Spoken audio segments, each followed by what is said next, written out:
Good evening and welcome to another episode of Apolitically Incorrect Guyana. My name is KIAN Jabbour and my co-host name is Mr. Timothy Jonas, and he's going to say something smart, but he's here again and he will continue to be here. Nonetheless, sorry for the little late. I know on Facebook the live was running, the intro. My apologies because we're working on a few other things in the background here. But nonetheless, Tim and I actually got here a little early today, unlike our usual selves. And we tried to plan these shows out and at least come up with some topics for us to discuss. You know, whatever's hot in the media, whatever is, trending, whatever is interesting. And we started talking today about what we're going to go on. And we brought up, the King Charles Foundation and beautifying and modernizing Georgetown and the issues between City Council and the fact that the King Charles Foundation is talking to the president instead of talking to the mayor and City Council, who is actually in charge of the city and the beautification, blah, blah, blah. And we're going on and on and on with the flaws in the system and all the issues with these types of things. And I stopped for a second and I said, Tim, my problem right now with all of these issues that we can talk about is that people can't afford to listen to any other problems other than their own financial problems at the moment. People don't have the luxury of worrying about whether the city is filthy or not. People don't have the luxury of worrying about whether the police force is corrupt. People don't have the luxury of worrying about whether or not these teachers have been fairly compensated, because they are just surviving day to day. Their salaries are not increasing, their expenses are going up through the roof, and everyone, and I mean everyone in this country, is feeling it. Because no matter how much money you're earning, your expenses are still going up. So honestly, what else can you be talking about right now other than finding a way to bring down any of this oil money to the people that need it the most? And we're in this position right now, and 99% of this country is feeling it. The 1% are the PPP, strongliners, or the ones that are corrupt and gaining and screaming how great things are. But in reality, every market person, every bus driver, every teacher, every nurse, every single, even the workers in the oil industry, they're looking at it and they're saying, 2 years ago, wow, we're being paid more than we were ever paid. But now all of a sudden, that money don't mean nothing.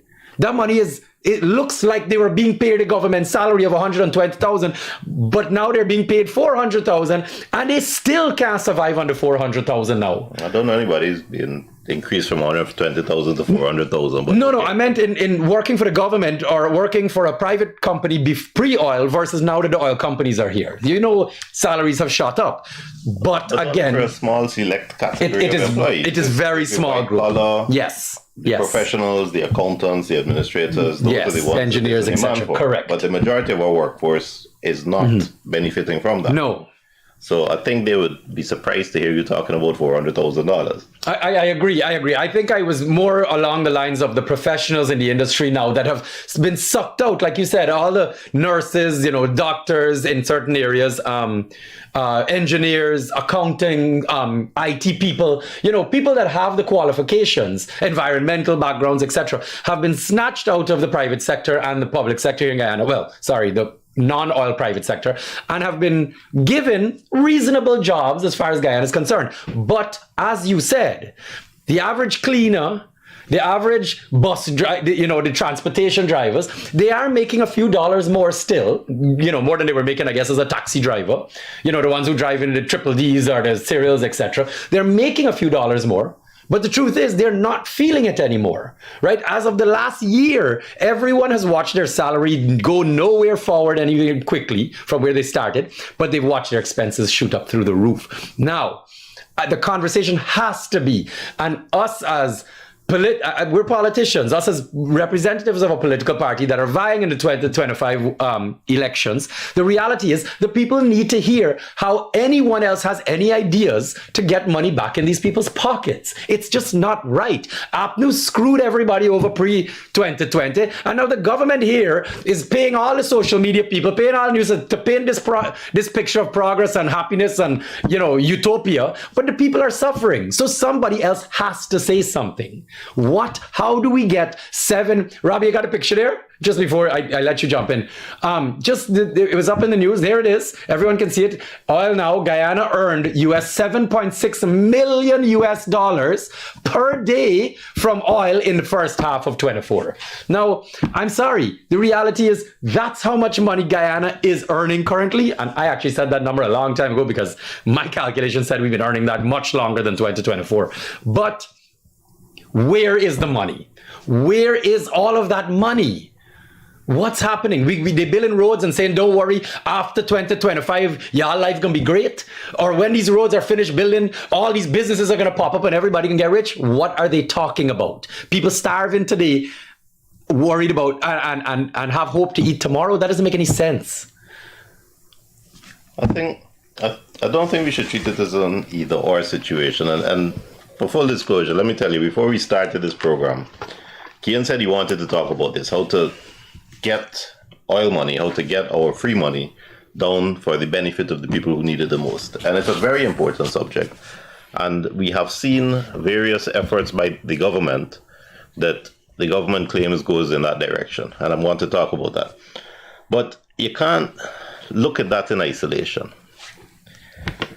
You also need to be building roads, improving your infrastructure, because it is the infrastructure you depend on to try to foster growth in your agriculture sector, in your manufacturing sector. If you don't have a road for the product, to carry product from the glass factory, many of y'all might have read about it.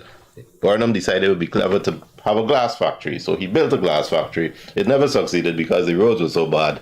Everything got broken up. It was hard to carry raw material there. It was hard to carry finished material away. If you don't have good infrastructure to carry farm produce from the farms to the market in town, you have a problem. If you don't have a good infrastructure for your ports so that shipping can work efficiently, you have a problem. So money needs to be spent on roads and bridges and drains. Good, that's important.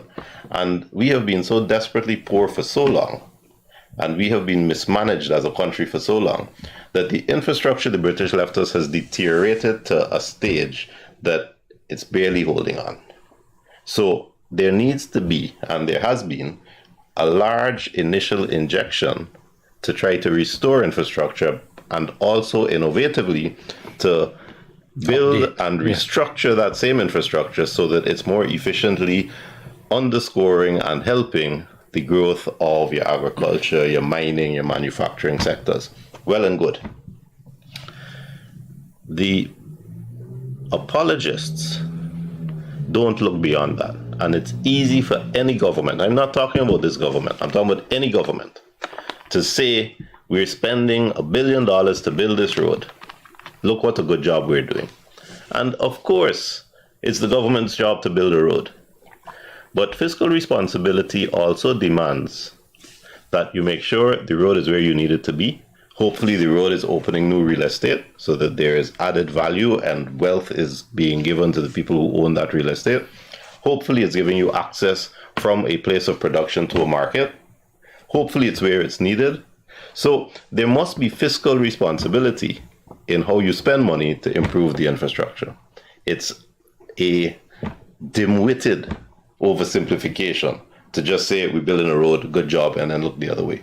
And part of that discussion actually is what we talked about Francis Bailey last time. I hope you'll forgive me for calling his name twice in 2 programs.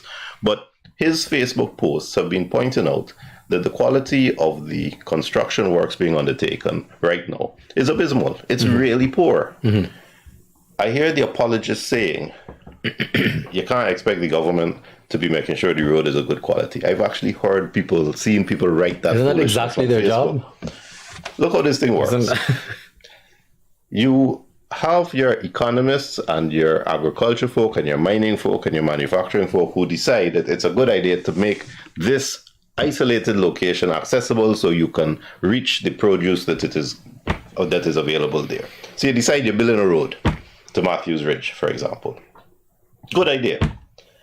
What you then do is you have your own engineer decide from the soil type, from the number of rivers and creeks, how many bridges you need, what kind of foundation your road needs, how wide your road needs to be, if it needs shoulders to avoid slippage, that kind of thing. You have an engineer design it.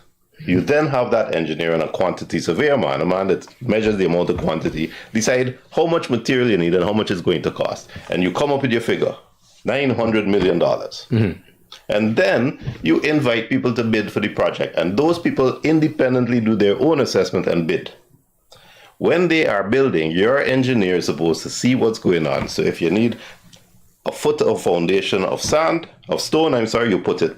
And the engineer has to make sure there's that foot of foundation. Another layer of sand, the engineer has to make sure it's there. Quality control, right. If that's not happening, then you haven't followed the system that every single entity that advertises for any kind of construction knows about for the last 200 years. You have not followed that system, and it's your fault when the road is crappy. Right. It's not anybody else's fault. You have allowed yourself to be robbed, or you have been complicit and corrupt in robbing the taxpayers of their money in the creation of a road that is no good. And we are seeing shoddy construction in schools, in roads, in hospitals, all over the place. I saw one the other day, posted on Facebook, a tiny building treated as some medical center for $45 million. And then when eyebrows raised, the government posted, oh, we're sorry, this wasn't 45 million, this was 22 million.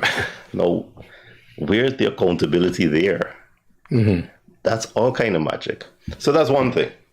But we're not here to talk about that. We're here to talk about something that Kian doesn't want me to talk about. And let me tell you why. Okay. How do you get free oil money down to benefit the people who need it the most? What has the government done to do that? It needs to be done. So again, you see in the papers, the government said, we're giving cash handouts to students. You get your white envelopes. You go all through the country, the ministers do it with a nice picture, shaking hands, taking interviews. Oh, we're so God bless the PPP, we got this money. You don't know when next is coming. There's no system. It's an accounting disaster. Because up to now, nobody can say how much money was spent and how much money went to students and how much money trickled away into other hands. You then have another officer saying, we're going to provide 50,000 new jobs. How do you provide jobs out of thin air? Either you're admitting that your administration was so woefully inept that they had all of these areas that needed things done and nobody was doing anything, or you're inventing jobs that don't need to be done. You're wasting our money again. Then you had free handouts for fishermen. You had free handouts for farmers. You had free handouts for ex-Gaisuco staff. All of them accounting disasters and potential pitfalls of corruption where money can disappear. You will remember that there was a theft somewhere in Berbice from one of the NDCs of a large sum of money that had been sent there to pay for these part-time workers that had, been employed. Apropos of nothing, we are unsure what they did, but they're getting $20,000 and there was a large theft. Again, no accountability, no visibility. And the question is this a correct, transparent, and sustainable method of getting free oil money in white envelopes down to the people who need it the most? I don't think it is. I think it is a scheme designed for corruption, designed for inefficiency and abuse, and designed for photo opportunities, which is exactly why you go into Amerindian villages in the interior and you give out gifts. It's why you go into the villages and you give out land titles on the coast. It is a photo op to bribe for votes.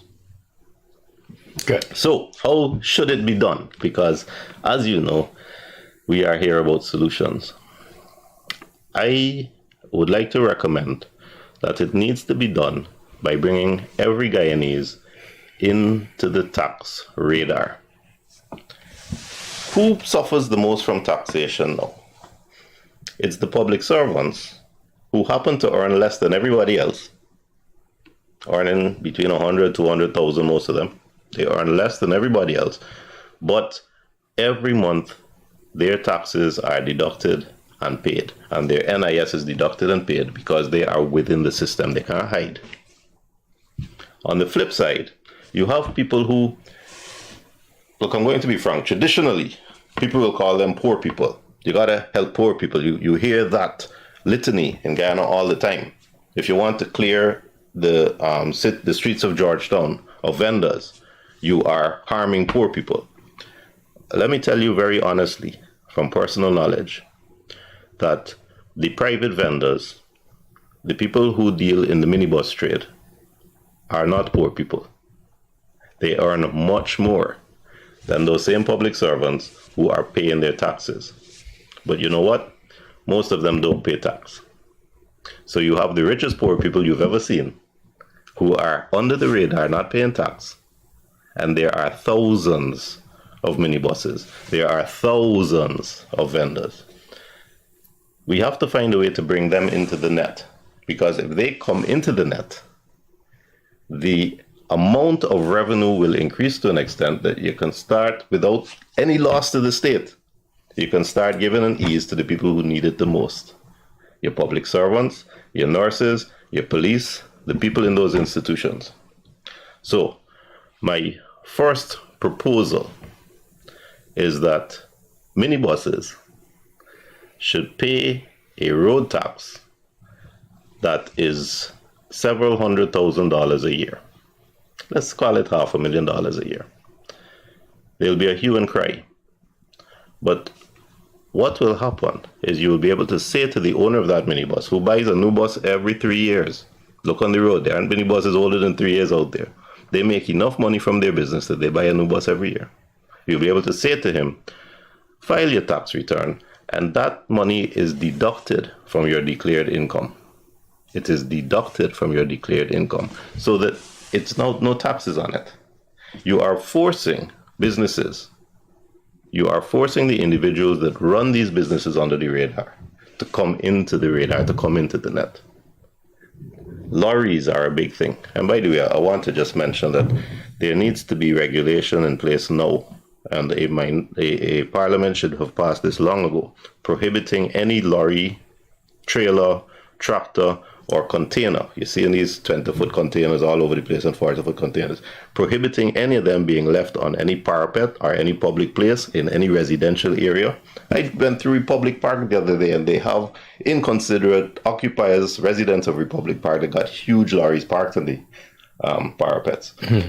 You see accidents happening on the embankment road because the containers are parked right on the parapet and they create blind turns. So you got to step out from behind a container or pull out from behind a container into ongoing traffic. It's dangerous.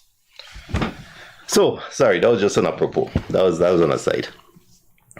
One way to get the vendors and the minibus drivers and the lorry owners into the net is to impose a fair yearly tax for their license, which they are then allowed to deduct when they declare their taxes. That's the first thing.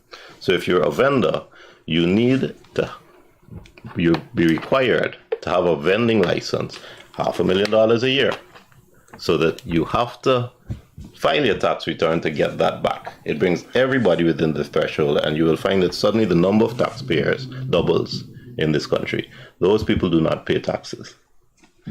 That's the first thing to do. I know you don't like this. What Kian says to me when I'm talking about this is, Kian says, man, you are trying to persuade people to support you. You are trying to persuade people that this is a good organization to vote for.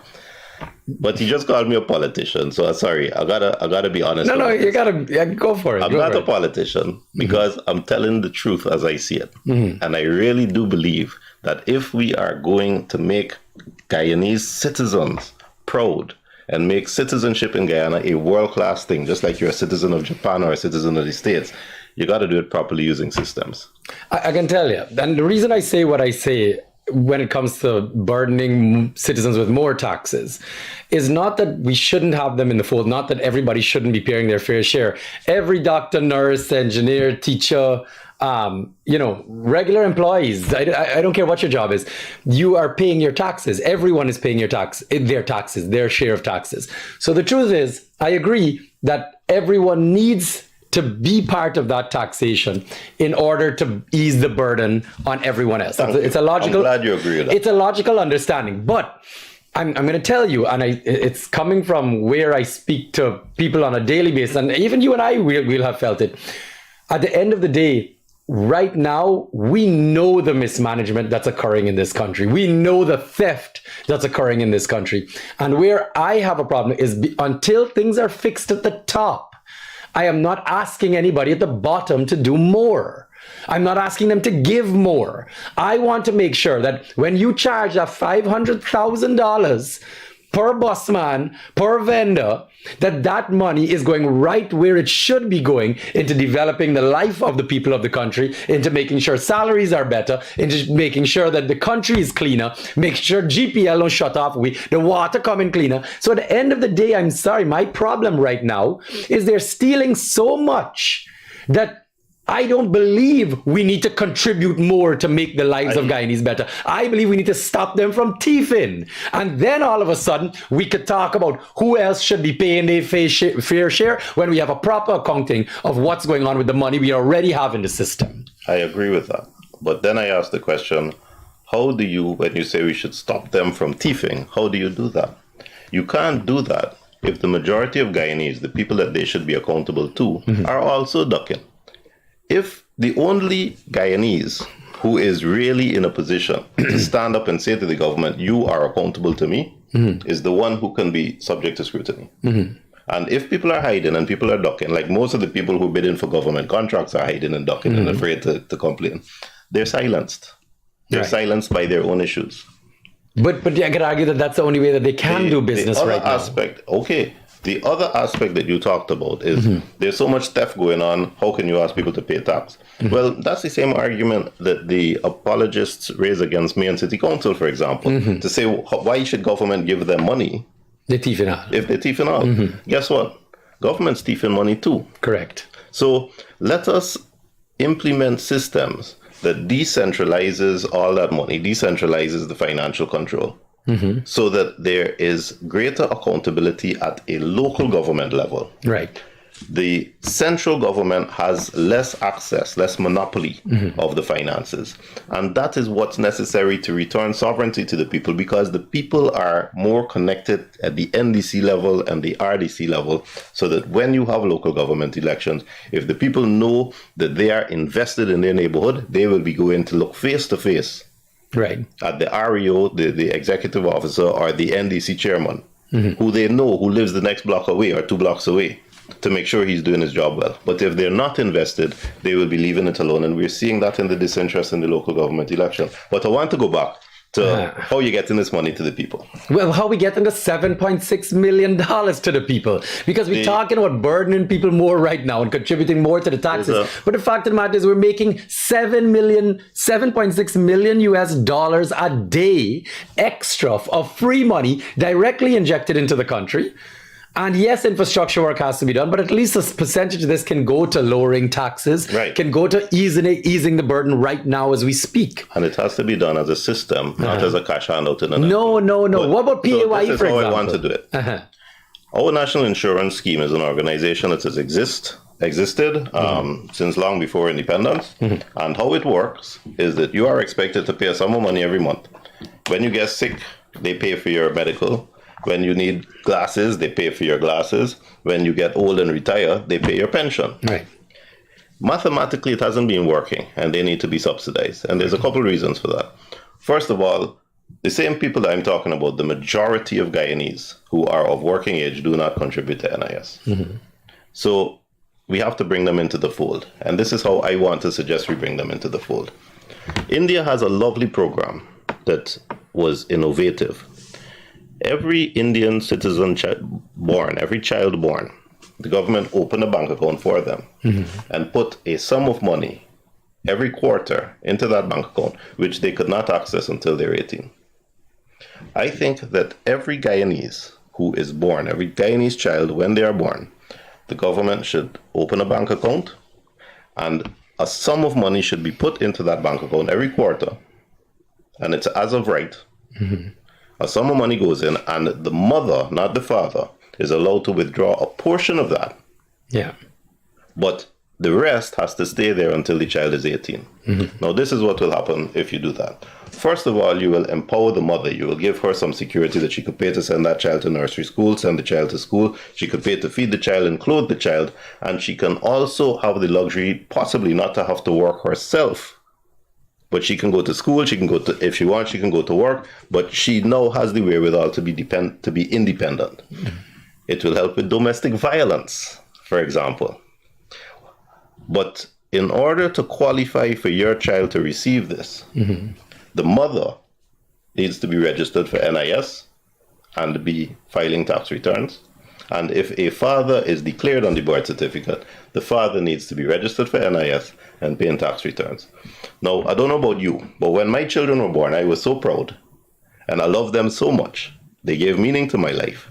And I see that with every young father, that you put your name on the birth certificate. And I rather suspect that if the mother knows that this qualifies her to be getting money from NIS every quarter for that child, she is going to insist that names go on that birth certificate so that the parents now are incentivized to register for PAYE and register for NIS, knowing that each child is getting the sum of money from the bank. Now, the money that we have already seen going out in white envelopes is not much less, is about the same as it will cost to be paying quarterly sums for these children up to the time they reach 16 or 18.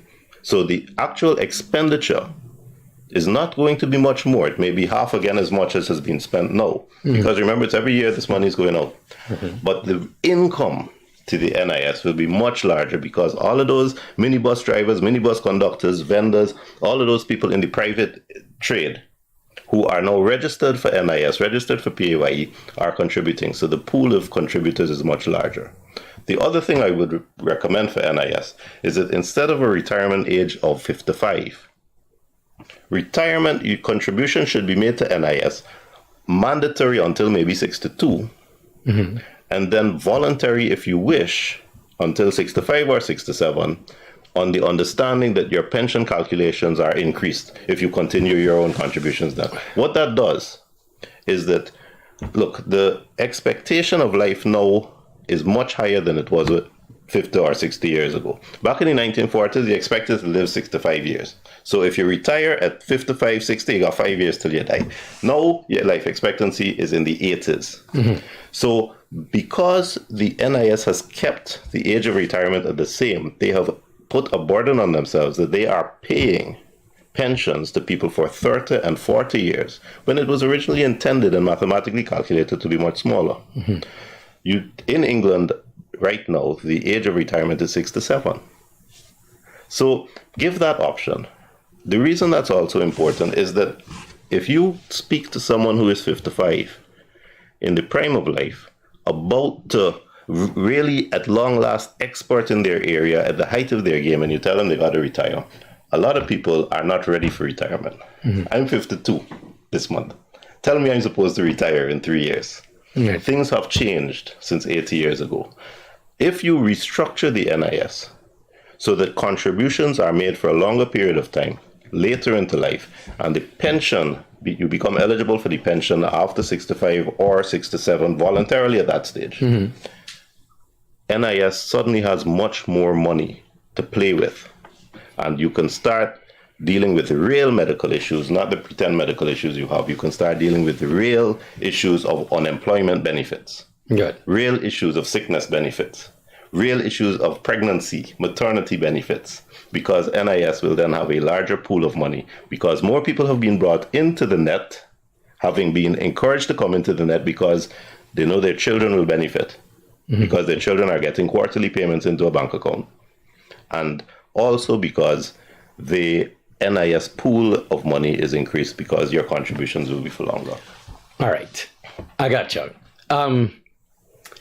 You're right in definitely systemizing things. You're definitely right in ensuring that people are taken care of later on in life, that people's contributions will be going somewhere that they will be able to benefit from later. I agree with the pension, retirement age rising. These things are happening all over the world, and we are definitely seeing that Guyana is not updating these systems. And I think everyone in Guyana can agree that not enough is being done to help anyone at any stage, whether it be retirement or just fresh out of university now contributing. Where we have to find a balance now, though, is again, I guess it's speaking as a younger person, as somebody else. I mean, you and I are at very opposite ends. You looking closer to retirement, I kind of now moving forward in business and so on. We got a 20 year gap between us, right? A lot can happen in 20 years. So with that said, what I currently look at, and I'll tell you, as a young person, I have realized that the system that I am being asked to contribute to currently, as it currently stands, is a failure. I am not confident that the taxes that I'm paying, that the PAYE, that the NIS, that the corporate taxes for the business, I am not duties on vehicles, whatever it is, I am not satisfied that me making these contributions will benefit me later on in life. So I am not comfortable making them. Now, you were speaking, and rightfully so, about fixing that system. Now, I think something needs to happen simultaneously that will not only benefit those that are coming on to the end of retirement or looking to get pregnant, or the little groups, the ones that have been injured, etc. But more so, some larger proposals that need to be put on the table, I believe, that will not burden the citizens anymore, but again, raise the amount of money in their pockets. Because right now, I don't like the conversation of you suffer a little bit more now so you could be better later. All right. I don't want any more of that. I want things right now. We have straight through the show. We need to speak about putting money in people's pockets now. If they vote for ANUG 2025 or we win the election, what will be done to put money back in people's pockets right now? Put more money in people's pockets. Everyone. So if you follow this approach and you double or triple the amount of revenue going into NIS. Good. You also make, as part of the system, that government is giving money to NIS, not handouts to people. So NIS has the pool of money. The next step, now that you have solved NIS as a cash flow issue and as an autonomous, self-sustaining financial organization, it's the money that's coming in is more than the money going out. That's what's important for NIS. As long as you sort that out, there are two things that you immediately do. First of all, you have brought in the private sector people, the real private sector, not the PPP private sector that we see on the news, but the people who are selling on the pavements, the people who are transporting you. I gotcha, right. You then raise the tax threshold to $150,000, $200,000. So you immediately give relief to all of those nurses, police and public servants who are at that level and who are paying taxes on anything over $70,000 or whatever the threshold is now. They immediately get their relief. They also get their relief in terms of any children that they have, because they're getting a quarterly sum of money for all children. If their income is less than a specific amount, because NIS now is in a cash flow position that it can meet its statutory obligations, unemployment benefits are available and underemployment benefits are available in a structured way that you can go and you can apply and you can get it. So you have a situation where funds are immediately being made available to the people at the bottom in a way that is real to them. The VAT, I believe, is fair. And I'll tell you why. VAT is paid on manufactured goods and on imported goods. So you don't go and pay VAT on plantain in the market. And therefore, VAT is paid and charged on items that you have a choice whether you want to buy it or not. Your television, your microwave, not the not food necessity stuff. And therefore, VAT should be taken away from most items of food stuff. It should be confined to luxury items. And I think that would resolve, that also would make items more available, more even affordable. imported items? Well, that's why I say you got to pick your food stuff carefully. But there are some necessities. Yeah, like cooking oil, for example. Now, if you go into the supermarket, you pay VAT on nearly everything you buy. But there are things like flour, like any kind of grain, cooking oil, as you say, that things that should be VAT free. So there needs to be a widespread VAT relief in terms of specific food items, even if they are imported, because they are necessities. Well, there are a lot of items, and I mean you gotta follow the government. The current government has, I'm aware of that, dropped quite a few. They have done that, yes. VAT on quite a few items, and you gotta give them credit for it. Absolutely, but I think what a lot of people don't know, and I think this is something that needs to be made aware, and more so is something that needs to be rectified or at least adjusted, is the reason that we're still paying high costs and we're watching the costs rise on items like cooking oil is because there is still a duty being paid on it. So when these items come into the country, there is still a duty that is being paid by the importer and then sold back to the customer, right? It's quite a bit as well. It's quite a heavy duty. And yes, VAT is removed, but what you're following now, what you're finding now, again, because of whatever, I don't even blame the government. This is the world problem. The cost of producing cooking oil around the world has gone up. So, well, no, more shipping costs. Shipping costs have gone up. Correct. Costs, yeah. Now, we have to be able to find a way that these items become a little bit more subsidized. And when I say subsidized, I don't think the word subsidized is correct, but taxes on many of these items have still a far way that can be lowered, right? And we're running into a problem now where, again, everything else is rising and people are not being given any sort of relief. So if we're not raising salaries, what is the other way that we're going to get the cost of living down? This is the problem. This is the predicament. And I will say with $7.6 million, I'm sorry, that is enough money that I know for a fact that if the government is screaming, we need this money to build more roads, we need to build this, we need to build our schools and blah, blah, infrastructure. We know that, because we all feel it, majority of the Guyanese agree, well, if you are using all that money for infrastructure, then the truth is you are mismanaging. Because again, you cannot have us suffering now when you're still making money from your gold exports, your rice, your timber, your sugar, your XYZ.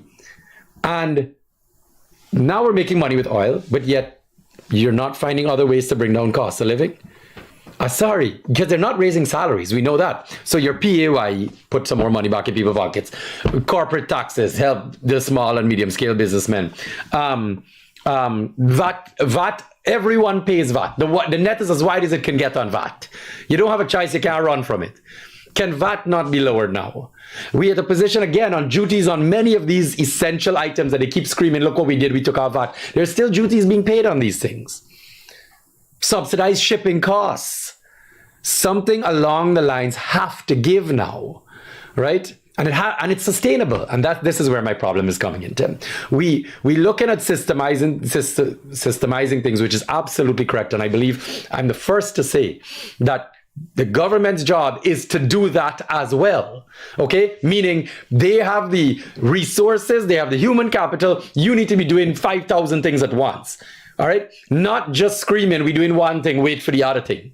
All right? Well, I think there's another problem to that, and I was waiting for you to land so I can get to this. Go ahead. That what we're also seeing as part of the photo opportunities is that government is spending a lot of time and money on advertising, showing that it is pretending to make improvements in places that it has no business going. Mm-hmm. So we've seen the seawall improvement in Georgetown. We've seen the government saying in Rumville that they're building roads and they promised to do drains. I saw something by Minister Parag today talking about spending money to fix a parapet by Garnet Street in Newtown. The city of Georgetown, like the city of New Amsterdam, like the town of Linden, it has its own system and its own autonomous financial infrastructure. And if the government is spending money that should be directed elsewhere, if it's spending money on the city of Georgetown, and we are seeing billions of dollars being spent, then money is being diverted from those same people that need it the most, the people who can benefit through a proper NIS system. And focus is being given where focus shouldn't be given. So let's talk about decentralization of the financial power, the central financial grip that the government has. Decentralization of that as a way of empowering the people and returning sovereignty to the people. I want to talk about Georgetown, because Georgetown is where most of the Guyanese live, the largest population center here, and it is a rubbish city right now. The roads are bad, the drains are bad, the garbage is not collected. Where you have weed, where you can possibly have weeds, you have weeds. Nothing works. And City Hall is corrupt. We all know this. And the apologists say, how can you give money to this council when the council is corrupt? True. But how can you let the government keep the money and keep complete control of all the contracts awarded when the government is also corrupt? We have to set up systems, and then we can, when you have the systems that allow autonomy, then you can look at each organization. This is how the city should work. And tell me if you don't agree with it, because it's what's existed for 500 years. How does the city raise money? If you own property in the city, then you are invested and you have an interest in having your rubbish collected, having your street lights work, having crime low. So the city hall should be able to raise money from you. All residents of the city should be contributing, all property owners should be contributing. That's fair. That's how it works. So they call that rates. You pay rates on your property. Now, if I'm a millionaire and I live in a skyscraper and you live next to me and you're poor and you live in a tiny cottage, it's not fair for us to pay the same amount. So how do you charge these rates? The rates are charged as a percentage of the value of the property you own. That's fair. But I might have a reversal and you might have a stroke of luck, and my skyscraper might burn down and you might get a flush of money and you build a skyscraper. So how do you make sure that you keep current, so that if I was paying a lot but I've suffered reversals, or you've suddenly improved your property, how do you keep track?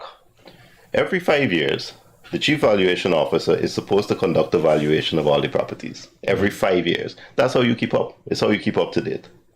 So we had a system where City Hall collects its rates based on a percentage of the value of the properties from each property owner. And it's working. But the limits of the city then went from Mandela all the way to include Agricola to the south. No rates, because the chief valuation officer has not done his job since the 1990s. So all of those enormous business ventures that you see going on there, all of that whole industrial site, no rates. City Hall has gone east to include Sophia, Demerara Estate, the two malls, no rates, because he hasn't done his job since then, and therefore no valuations have been assessed on those properties. So City Hall is left using valuations from the 90s, collecting money from the small core in central Georgetown. And with that, it is supposed to clean drains all the way to Agricola, all the way to Movietown. It's supposed to fix roads. It's supposed to clean parapets. It's supposed to provide rubbish collection. It's supposed to have street lighting. And I have seen in the papers the PPP councillors quarreling with the PNC councillors, saying y'all are useless. The PNC councillors quarreling with the PPP councillors, saying y'all are useless. And nobody has intelligently looked at the problem and looked at the solution to see that Parliament needs to allocate a sum of money to the Chief Valuation Officer to value all the properties in Georgetown, including up to Agricola and including up to Movietown, so that they can be brought into the net and all of them can start paying their fair rates. If they did that, City Hall's revenue would multiply by 5 or 6 without the existing ratepayers actually having an increase in their rates. Right. And suddenly City Hall could build its own avenues, could build its own streets, could have proper drainage. It could be a garden city because it would have the wherewithal. And we wouldn't need King Charles Foundation or President Ali going with a shovel to pick up rubbish off of the road, which in itself is an embarrassment, because the system would be working. Now, I know a lot of apologists are going to say, how are you going to give all this money to this corrupt entity? If that corrupt entity had all of that money, the scrutiny would be so much more, because the ratepayers would be invested and would be watching to see what's going on, and all hell would break loose if there was a problem. But more than that, you cannot justify not following the system because you don't trust those PNC folk in City Hall, and say you prefer to leave all the money with your PPP folk in central government. It doesn't work like that. You have to follow the system, and then you have to scrutinize where the scrutiny is. Right now, all the money and all the financial control is in one corrupt group. I'm saying let's decentralize. All right. Now, because you're gone on this topic, I want you to tell me how you decentralize it. You can't just say this is decentralized. Where does it need to happen? How does it happen? How do we get to that point? All right. What's the first thing that needs to happen in order to get the ball rolling for decentralization? Well, the system is already up, it's just not implemented. And there's an interesting irony that I've heard politicians say all over the place, that we have the laws, but nobody obeys the laws. The first thing is for Parliament to allocate a sum of money for the Chief Valuation Officer so that he has the wherewithal to go and do valuation. Okay, why hasn't Parliament done that? It is my view that it is in the interest of the PPP government to starve City Hall, so that they can look good going to build roads in South Rumville, and they can look good criticizing the PNC-controlled City Hall. Okay, how do you solve that? By a majority opposition in Parliament mandating that funds are allocated in the budget to the Chief Valuation Officer, and mandating by law that the Chief Valuation Officer go and to do what he's supposed to do, and give him the resources to do it, so that suddenly you are bringing all the ratepayers, all the property owners in the city to come to pay their rates, so that City Hall has the funds. Now, when City Hall has its own funds... So this can be done through Parliament. Hold on. Opposition control in Parliament, yes, because it is clear the government hasn't done it. Now, let me say this. We had 5 years of PNC government. I was just about to say, APNU was in just before. I put that down to sheer incompetence. And I put the 5 years before with the AFC to the same thing, sheer incompetence. That nobody has grasped the nettle to say, here's the problem, here's the source of the problem, we have the solution. Because this could have been done at any time. Right. And we're now in a position where, I can be honest with you, what I try to boil back down to here is that the entire history of this country has been run with these two organizations, the PPP and the PNC. And clearly what you're talking about here has not been implemented, is clearly a failing system, and they're choosing not to fix it. I can be very honest with you. I will always be the first to say, the politicians we have in this country are not stupid people, okay? All of them, from both sides. There are some highly intelligent people in there, well educated, understand systems, have studied them around the world, so they know what you're saying, and everybody knows this. So the fact that it's not being done boils back down to the reality that they are choosing not to do it. Well, all right? You know, you say that, but immediately it brings to mind a letter from somebody in City Hall seeking to justify what was obviously a political decision not to charge rates against the PNC held property. And he cited a law in the Municipal District Councils Act. He cited a section that the writer says gave City Hall the discretion to waive rates for that property. Right. And there are two criteria. The property must be held by a non-profit organization, and it must be used for sports, games, or recreation. And he relied on that. So YMCA, for example, we all know YMCA on Thomas Lands, held by a non-profit organization, and it's used for cricket, table tennis, judo, karate. They're entitled to say, man, give us a break with rates. How on earth is a political organization entitled? What part of that political organization is games? Or maybe all of it is games. But it's two criteria. Non-profit, fine, but where's the games? Right. And this man, you know, Mark Twain said that if there's any doubt about how little you know, it is better to stay quiet than to speak and remove all doubt. And these letter writers that I am seeing coming out of Mayan City Council on both sides, by their very letters, are spouting to the people and trumpeting their lack of knowledge. And you're right, it goes back to competence. And I'm seeing incompetence. But at this stage, all you can do is restore the system and hope that with more funds is improved scrutiny, divestment, decentralization of funds, and let's see where it goes from there. So the two of them basically will just continue to make noise, hollering at one another, distracting from the issues, yet at the same time, I mean, you just said it right here, part of ensuring the city has more money and can balance their books, etc., is it's something that can be implemented through Parliament, but the laws... Through a majority opposition in Parliament, if you propose it, I do not see an opposition in Parliament opposing that particular piece of legislation. Mm-hmm.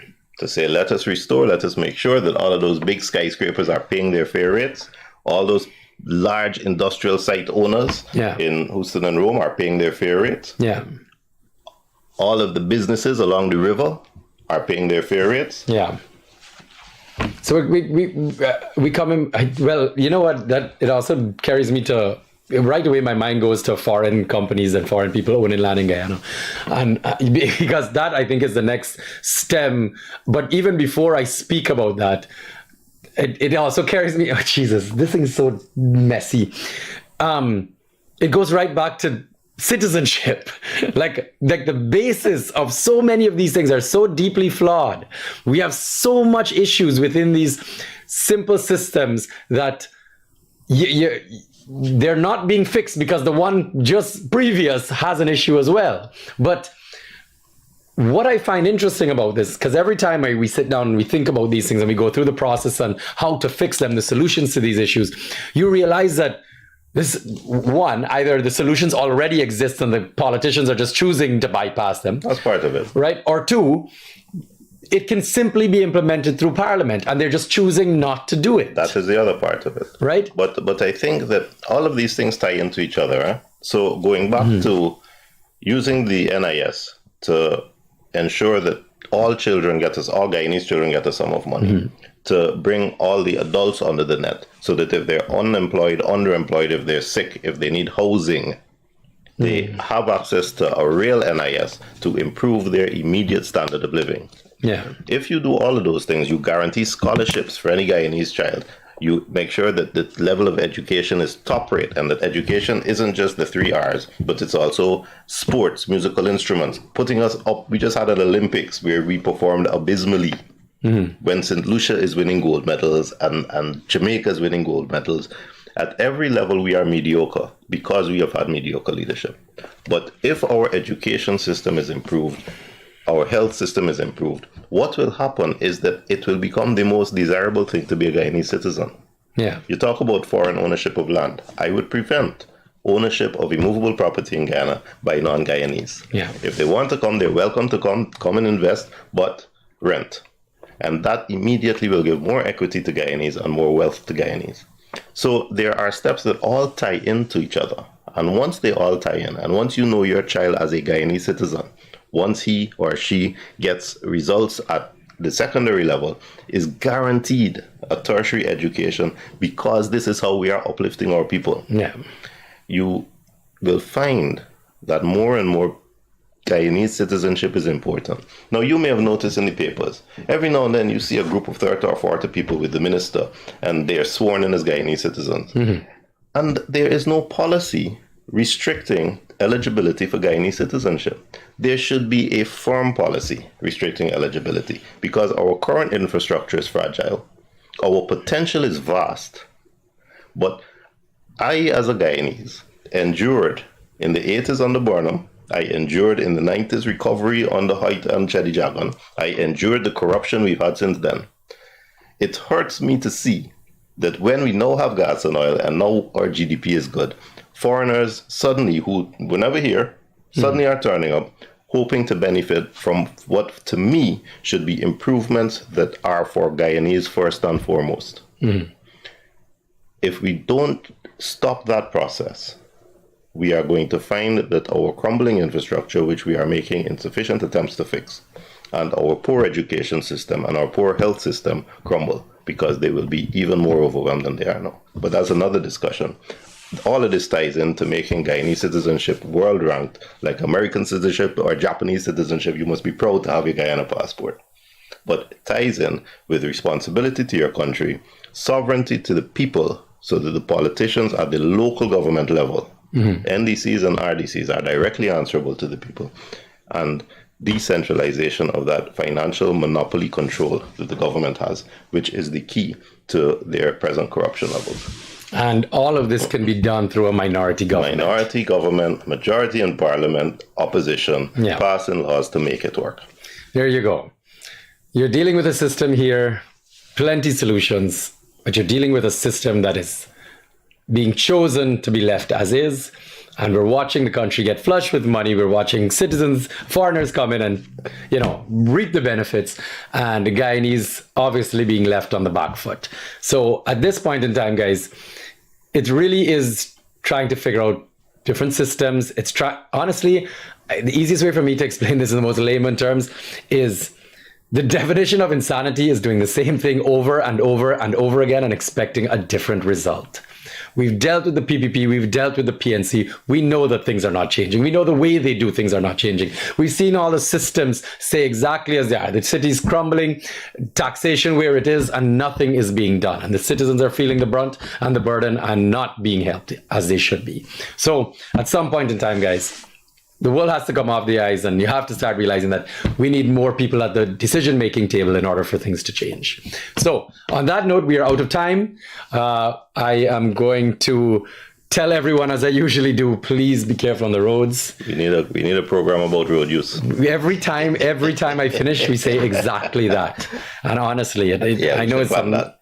I know, and we sprinkle it at every program, but never a real conversation. Another involved discussion. Yeah. All right, guys. On that note, thank you for joining us on this lovely Friday. Have a wonderful long weekend. Happy Eid to everyone out there. I know it's a Muslim holiday on Monday here, and you guys, the Warriors play tomorrow, so. Something to do good. Something for us. The team has been on fire. I'm not gonna lie. I am the biggest skeptic, and I'm very impressed. Yeah, and they've been consistent. So good. Hat off to them. So on that note, guys, thank you so much for joining us. Have a wonderful weekend, and we'll be back here next week. Take care. Take care, everyone.